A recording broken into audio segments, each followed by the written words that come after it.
about to visit with Chris Vaughn. Of course, gave us one of our highlight moments of last year's draft. And Chris, we were actually getting to talk with you this time last year.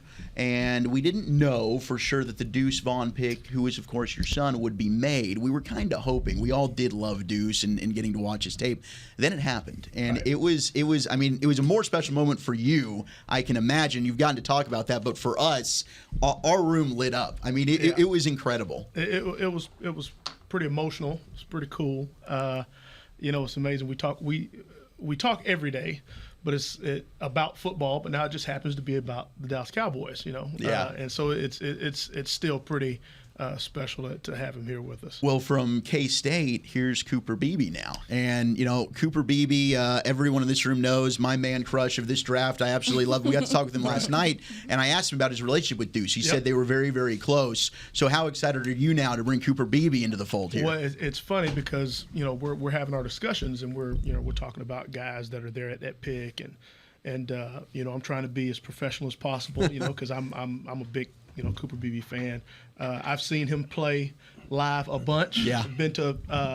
I've probably seen him play more than anybody on our staff. So, but just trying to be professional and try to keep it, But when I knew we were going to pick him, I ran out of the room and I texted my wife like, it's coming.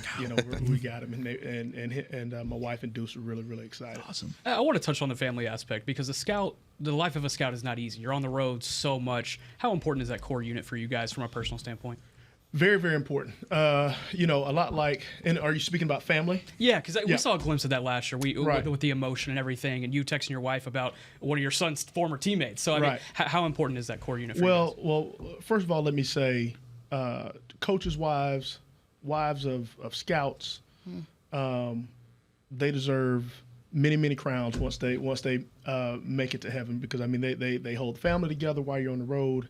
They are at a lot of places. They're the GM of the home while we're out doing what we love to do, and they're the backbone and support that help coaches, personnel, men be successful. And I've got one at my house. She's the boss. What she says goes, and I'm pretty sure that other guys on our staff are very fortunate to have their significant others also.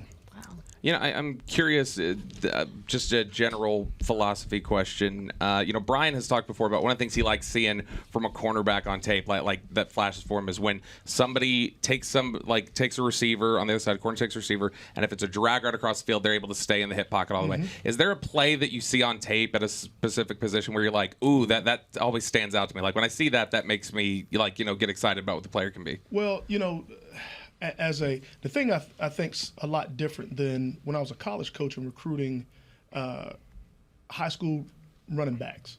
The big transition from high school to college and college to pros now is the dirty NFL runs. Mm-hmm. Yeah. Everybody gets excited about the long 70, 80-yard runs, and we would get enamored with that. Here's a guy, he can beat angles, and this guy gets in the secondary and he's gone.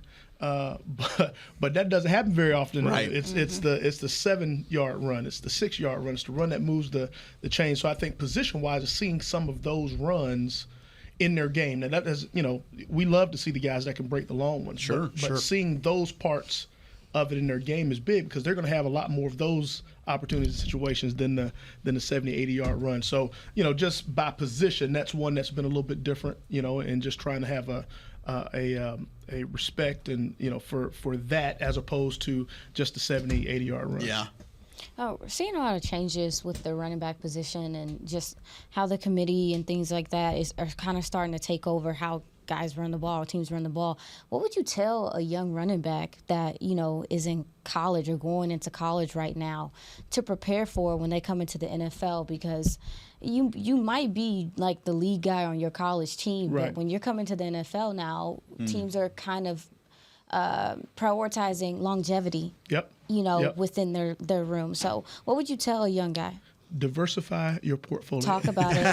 Talk about it. It's a great way to put it. Be a receiver too, yeah? Yeah, and special teams is huge, because once you go to by committee, then you're probably sharing the special teams roles too. Mm-hmm. So I think that's very important that college running backs embrace the special teams aspect. Now, the quandary that they're in is that if you're a really good running back, you play less special teams by the time we start evaluating you. So I would say to young running backs, get on teams early, because as you become a better player, you play less special teams, and there's less opportunities for us to evaluate you in that role. Wow. So, I know scouting Alabama as long as I did, that was a big thing for Nick Saban. I mean, guys like, I can remember watching Damon Harris go block punts. Yeah. So I mean, that was kind of there as young backs. That was their way to get on the field, because they would have a stable of backs and they're waiting for their turn. But you would see those guys on special teams, and that would stick in our minds, and also say, here's a guy that's coming. Because we saw those guys as young guys. So for young running backs out there, get on special teams. Go fight to get on special teams, because as you become a bigger part of the offense, the less special teams you play, and that's less opportunity for us to evaluate you. Everybody has to commend you for the job you did last year and being able to stay professional about the Deuce evaluation and what all went into it, and then not even really showing emotion until the pick was made. Now, circle back a year later, still needing to add a running back to that room. How does that kind of manifest now, knowing that your son is in the running back room, but also you need to be able to provide some presence to be able to help that room too? Well, one thing that I've always told Deuce, and we had this conversation last year this time, like, hey, whoever picks you, after that pick, they're trying to find somebody to replace you. And he understands that. This is football.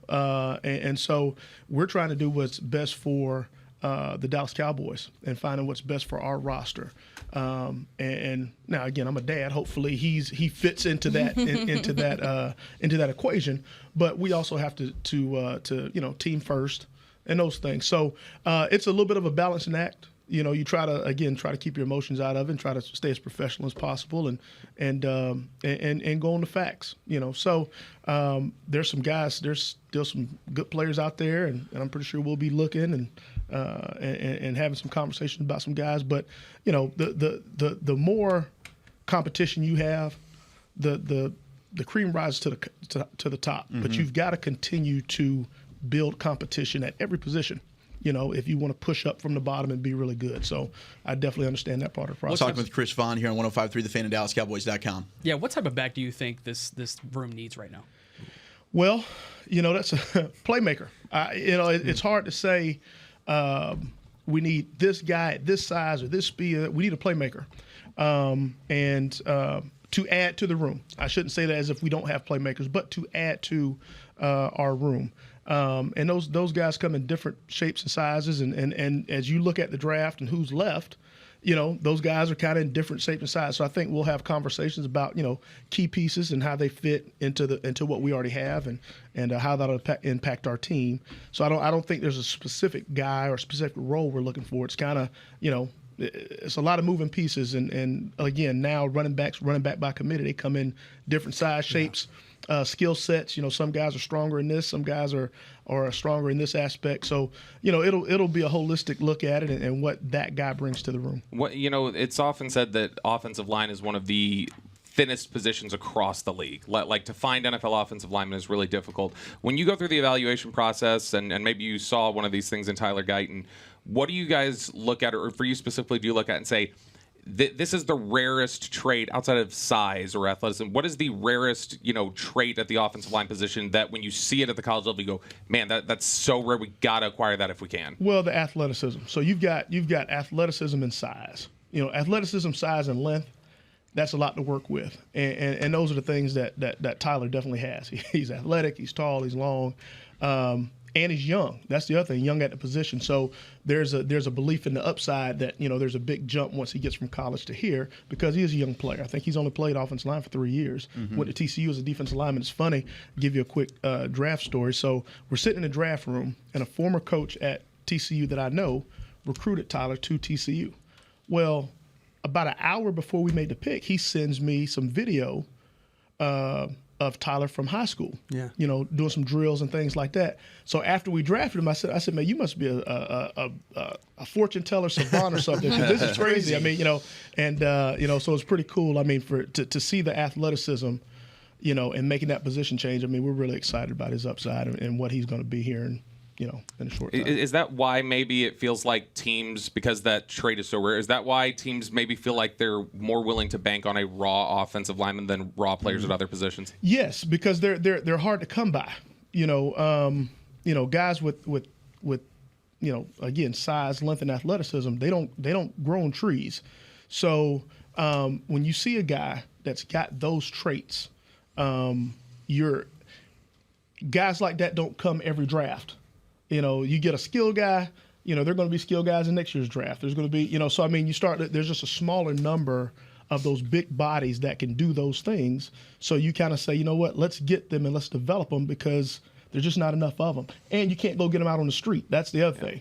They're just not, they're a commodity.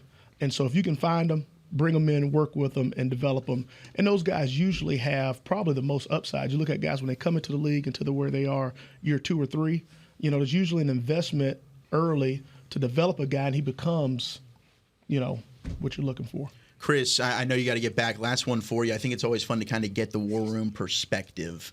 When you're in a situation where you're on the clock at 24, there's players that you like, but also, okay, now we need to go back and possibly trade back, acquire some extra picks.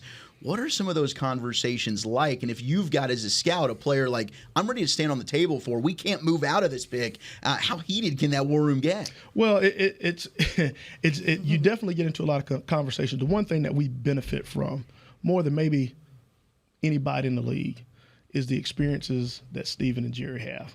I mean, just have been there, done that, seen it, and they've got great instincts for, let's hold here, let's take it there, and it's amazing to watch and see as they start having discussions and how it goes. And so we're in a really good spot when it comes to that as far as making draft strategy decisions because they've been there. The only way you get experience is by getting experience, and they've been there, and you can see that in those type of situations. You're the best. Thank you so Appreciate much. you This has guys. been a blast, Thank you so man. much. Enjoy the rest of the draft. Thank you Looking very forward much, to brother. it. Thank you.